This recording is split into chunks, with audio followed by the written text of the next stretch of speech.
Students, तो कल हमने देखा था कि टैली आप कैसे इंस्टॉल करते हो अपने कंप्यूटर में। तो आपने अभी टैली तो इंस्टॉल कर लिया होगा। उसके बाद फिर आपको एक सामने स्क्रीन नज़र आया था जो कि था आपका क्या, जो आप लाइसेंस उसमें सेट करते हो। ठीक है, तो आज हम लोग इसमें देखेंगे कि आप ये सारे लाइसेंस जो इसमें दिखाया हुआ है, जैसा कि आप इसमें देख पा रहे होगे, आपको यहाँ पे कुछ लाइसेंस दिख रहा है। दैट मीन्स आपका जो एक्टिवेट करना है, अगर लाइसेंस है, रीएक्टिवेट करना है, या फिर इसमें आपको रिमोट यूज़र दिख रहा है, ये आपका जो एजुकेशन मोड है।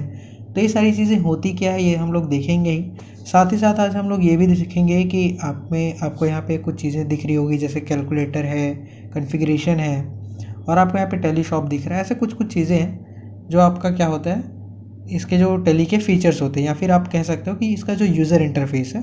तो ये सब होता क्या है वो हम लोग आज देख लेते हैं एक बार। तो चलिए स्टार्ट करते हैं। तो सबसे पहले आपको, जब आप टैली यहाँ पे स्टार्ट करते हो, तो आपको सामने जो स्क्रीन शो होता है, इसको हम लोग बोलते हैं स्टार्टअप स्क्रीन। ये आपका स्टार्टअप स्क्रीन होता है, यहीं से ही आपका जो टैली है वो स्टार्ट होता है। आपको यहाँ पे सामने नज़र आ रहा होगा, इसमें लिखा हुआ है लाइसेंसिंग ऑपरेशन। दैट मीन्स कि ये कि आपके पास अगर कोई लाइसेंस है, दैट मीन्स आपने अगर टैली से कोई लाइसेंस अगर परचेज़ किया है, तो उसको आप यहाँ से एक्टिवेट कर सकते हो। अगर आपने टैली से कोई लाइसेंस परचेज़ करके रखा हुआ है, तो वो जो लाइसेंस है, आप टैली के इस वाले पोर्शन में जब डालोगे आप एक्टिवेट योर लाइसेंस में, तो वो आपका जो लाइसेंस है वो एक्टिवेट हो जाता है। एक्चुअली आपको जो लाइसेंस या एक्टिवेशन की जो होता है, वो टैली के थ्रू आपके ईमेल एड्रेस पे मिलता है आपको, जब आप टैली परचेज़ करते हो। तो वो जो लाइसेंस की या एक्टिवेशन की है, वो जब आप यहाँ पे इंटर करोगे, तो आपका टैली यहाँ पे एक्टिवेट हो जाएगा। दूसरा जो आपको ऑप्शन नज़र आ रहा है वो है reactivate your existing licence. That means अगर आपको आपका जो पुराना लाइसेंस है, जो टैली है, उसको अनइंस्टॉल कर दिए थे, आप फिर से इंस्टॉल करना चाहते हो, तो दैट मीन्स फिर आपको एक बार आपका जो लाइसेंस है उसको रीएक्टिवेट करना होता है। तो यहाँ से आप रीएक्टिवेट कर सकते हो। ठीक, देन नेक्स्ट आप देखोगे यहाँ पे गेट अ रेंटल लाइसेंस। तो ये रेंटल लाइसेंस क्या होता है कि आप अभी तक टैली जो है वो परचेज़ करते हुए आए थे। ठीक, तो टैली एक और चीज़ प्रोवाइड कराता है आपको, रेंटल लाइसेंस। अब ये रेंटल लाइसेंस क्या होता है हम लोग यहाँ पे देख लेते हैं। जैसे कि मैं सबसे पहले चले जाता हूँ यहाँ पे टैली के साइट में। ठीक है, टैली के साइट में जाने के बाद आपको मैं दिखाता हूँ कि आपका ये रेंटल लाइसेंस होता है क्या है। जैसे देखो, मैं इसमें बाय नाउ के ऑप्शन पे गया, तो आपको यहाँ पे 4 लाइसेंस शो हो रहा है। एक आपका रेंटल है, एक सिल्वर, गोल्ड रेंटल, और फिर गोल्ड। जैसे कि इसमें 600, यहाँ पे आपको 1800, और वहीं आप सिल्वर और गोल्ड का देखोगे तो आपको काफ़ी ज़्यादा नज़र आता है। तो दैट मीन्स ये पर मंथ के लिए अगर आपको मिल रहा है रेंटल लाइसेंस, तो इसका डेफिनेटली प्राइस तो कम ही रहेगा। सेकेंडरी जो आपको यहाँ पे दिख रहा होगा कि सिल्वर और गोल्ड, इसमें आपको भले ही लिखा हुआ है कि आपका perpetual, that means one time है, लेकिन ऐसा नहीं होता है। ये जब आप परचेज़ कर लेते हो सिल्वर या गोल्ड का लाइसेंस, तो आपको हर एक साल फिर से इसको रिन्यूअल कराना होता है, जिसके लिए टैली कुछ फ़ीस वसूल करती है। ओके, तो आप यहाँ पे समझ गए होंगे कि आपका जो ये रेंटल लाइसेंस है और मेन जो लाइसेंस है वो कौन सा है और किस तरीके से वर्क करता है।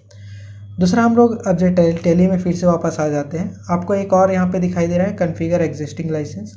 मतलब अगर आपको जो आपका पुराना लाइसेंस है उसको फिर से कॉन्फ़िगर करना है, तो आप यहाँ पे एग्जिस्टिंग लाइसेंस में जा सकते हो। फिर उसके बाद आपको यहाँ पे नज़र आता है log in as a remote user. इसका मतलब ये है कि हो सकता है आपका कोई बॉस है, कोई आपका मैनेजर है, जो कहीं और किसी दूसरे प्लेस पे बैठा हुआ है, और आप यहाँ पे एज अ अकाउंटेंट उनका वर्क कर रहे हो, और वो चाहते हैं कि एज अ रिमोट यूज़र वो टैली को यहाँ पे लॉगिन करके देख सके। तो आपका जो पूरा डाटा है वो एक क्लाउड में सेव रहता है। इसके थ्रू आपके जो भी बॉस होंगे या मैनेजर होंगे, तो वो आपका जो टैली का डाटा है उसको वहाँ से एक्सप्लोर करके वो देख सकते हैं। देन फिर उसके बाद एक हमारा आता है वर्क इन एजुकेशन मोड। अभी हम लोग आगे जितना भी इसमें वर्क करेंगे वो वर्क इन एजुकेशन मोड में ही काम करेंगे। अब आपके मन में एक क्वेश्चन ये आ रहा होगा कि वर्क इन एजुकेशन मोड में अगर हम लोग करते हैं, तो क्या टैली के सारे फीचर्स हम लोग यूज़ कर पाएंगे? तो डेफिनेटली हाँ, आप टैली के सारे फीचर्स इसमें यूज़ कर पाएंगे, सिर्फ एक फ़ीचर को छोड़ करके, कि आप इसमें डेट चेंज नहीं कर सकते। आप इसमें 1 तारीख, 2 तारीख और 31 तारीख के अलावा कोई दूसरा डेट नहीं डाल सकते। तो कोई बात नहीं, हम लोग बिना डेट चेंज किए भी इसमें सारा काम कर सकते हैं। आपको 3 डेट वहाँ पे मिल रहा है, वो आपको इसमें प्रैक्टिकल वर्क करने के लिए, आपको सारी चीज़ें परफॉर्म करने के लिए वो बेस्ट है। अब आप यहाँ पे जो आपके जो लाइसेंस वाले हैं इसको आप समझ गए होंगे, तो चलिए एक बार इसका जो इंटरफेस है, जो आपका यूज़र इंटरफेस है वो समझ लेते हैं कि ये कैसा है। आपको यहाँ लेफ्ट साइड में दिखाई दे रहा होगा प्रिंट का ऑप्शन। आप यहाँ से सिंपली जब इस पर आप क्लिक करेंगे तो आप इसे प्रिंट कर सकते हैं। अब एक चीज़ जो आपको समझने लायक है वो ये है कि पी के नीचे आपको एक लाइन दिखाई दे रहा है, ठीक है।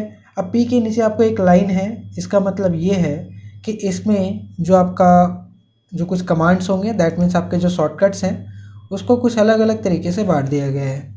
जैसे पहला, अगर आपका कोई यहाँ पे जो की है, आपको दिख रहा होगा हर एक चीज़ों में एक की असाइन किया गया है। अगर यहाँ पे कोई भी एक की बिना किसी अंडरलाइन के है, दैट मीन्स अगर मैं मान के चलता हूँ कि कोई ABC होगा, या फिर देखिए यहाँ पे एक F2 है, ओके, ये आपको यहाँ पे एक नज़र आ रहा होगा F2 गेटवे सर्वर्स, ओके। तो अगर कोई ये बिना अंडरलाइन के है, दैट मीन्स उसका जो शॉर्टकट है वो आपके कीबोर्ड में डायरेक्टली आप उस बटन को प्रेस कर दीजिए, वो जो है वर्क करेगा। देन फिर उसके बाद आप देखोगे तो यहाँ पे कुछ ऐसे शॉर्टकट्स हैं जिसके नीचे में एक अंडरलाइन है, जैसे आपको यहाँ पे P में दिख रहा होगा, E में है, M में है, O में है, ऐसे इन सभी चीज़ों में भी आपको यहाँ पे शॉर्टकट्स नज़र आ रहे हैं, ठीक है। दैट मीन्स उसमें क्या है कि कोई भी एक की दिया हुआ है, जैसे A को मैं ले लेता हूँ, उसके नीचे एक शॉर्टकट या फिर कहूँ तो एक अंडरलाइन दिया हुआ है। इसका मतलब ये है कि आपको इस बटन को अल्ट बटन के साथ में प्रेस करनी है। दैट मीन्स आपको यहाँ पे क्या प्रेस करना है, अल्ट बटन प्लस आपको ए बटन यहाँ पे प्रेस करनी होगी। जब आप ये बटन प्रेस करोगे तो आपका यहाँ पे एक्टिवेट योर लाइसेंस वाला यूज़ होगा, ठीक है। वैसे ही आपका यहाँ पे वी अल्ट के साथ में आप वी जब बटन प्रेस करोगे तो ये काम करेगा, वैसे ही आई और वैसे ही सी, ठीक है। अगर आपको वर्क इन एजुकेशन मोड में ऑन करना है तो आपको अल्ट के साथ में डब्ल्यू बटन प्रेस करना होगा, ठीक है। नेक्स्ट आप देखोगे तो ये तो बात रही एक अंडरलाइन जब आती है, तो ये आपका एक अंडरलाइन आ रहा था। नेक्स्ट हम लोग बात करते हैं कि अगर किसी भी की में उसके नीचे 2 अंडरलाइन हो तो क्या। जैसे आपको यहाँ पे दिखाई दे रहा होगा टेलीशॉप में 2 अंडरलाइन है, तो उसके लिए शॉर्टकट क्या होगा, तो एस यहाँ पे आपने प्रेस किया, उसके नीचे 2 अंडरलाइन है, इसका मतलब ये है इसका शॉर्टकट हुआ कंट्रोल प्लस एस बटन, ठीक है। आपको अपने कीबोर्ड में कंट्रोल बटन दिख रहा होगा, उसके साथ में आपको एस बटन प्रेस करना है, तो ये वाला जो शॉर्टकट है वो आपका काम करेगा। तो आप टैली के शॉर्टकट मेरे ख्याल से अच्छे से समझ गए होंगे। तो अब देख लेते हैं इसका इंटरफेस किस तरीके से काम करता है। आपको यहाँ पे कुछ चीज़ें नज़र आ रही है, ये आपको प्रिंट कर सकते हो, एक्सपोर्ट कर सकते हो, मेल, अपलोड, टेलीशॉप, लैंग्वेज, ये सारी चीज़ें हम लोग आने वाले क्लासेस में कवर करेंगे कि इसका यूज़ आप लोग कहाँ कहाँ पे और किस तरीके से करते हैं। हम लोग अभी कुछ इसका इंटरफेस देख लेते हैं। जैसे आपको नीचे में कैलकुलेटर शो हो रहा है, कभी कभी किसी कारणों से हमको कैलकुलेटर का भी यूज़ करना होता है, वैसे तो टैली में ज़रूरत नहीं पड़ती है, लेकिन कभी कभी हमको अपने कैलकुलेशन के लिए इसका ज़रूरत हो जाता है। तो इसका आपको शॉर्टकट दिख रहा होगा, कंट्रोल के साथ में एन बटन आपके कैलकुलेटर का शॉर्टकट है। उसके बाद आपको यहाँ पे नज़र आ रहा होगा नीचे में एक वर्जन दिख रहा है, जो आपका टैली का सबसे लेटेस्ट वर्जन 6.6.3 है, जो अभी टैली ERP9 में चल रहा है। इसके बाद आपको पता है, इसके बाद यहाँ पे जो टैली है वो प्राइम में शिफ्ट हो जाएगा, ठीक है। तो चिंता मत कीजिए, आपको टैली ERP9 के बाद में प्राइम में पढ़ाया जाएगा, तो आपका जो सारा चीज़ है, सारा जितना भी नॉलेज है वो अच्छे से आप गेन कर पाओगे। देन आपको यहाँ पे फिर एक और नज़र से आता है, ये है आपका लाइसेंस एंड सर्विसेज। ये आपको ये बताता है कि आपका अभी जो लाइसेंस है वो किसके नाम से है, और अगर आपको इसमें जाना है तो आप यहाँ पे control plus alt plus L button press करोगे, इससे आप उस वाले सेक्शन में जा सकते हो। देन आपको यहाँ पे कॉन्फ़िगरेशन शो होता है। तो कॉन्फ़िगरेशन क्या है, ये हम लोग आगे आने वाले जितने भी क्लासेस हैं उसमें हम लोग देखेंगे, और इस तरीके से देखते जाएंगे ताकि आपको अच्छे से समझ में आ सके। तो ओके स्टूडेंट्स, आज की क्लास हम लोग यहीं पे ख़त्म करते हैं। अगले आने वाली क्लास में हम देखेंगे कि आप कंपनी किस तरीके से क्रिएट करते हो। उसके अगले क्लास में हम अकाउंटिंग फंडामेंटल से रिलेटेड कुछ रूल्स एंड रेगुलेशंस होते हैं उसको आपको बताया जाएगा। तो हमारे साथ बने रहिए। Thank you.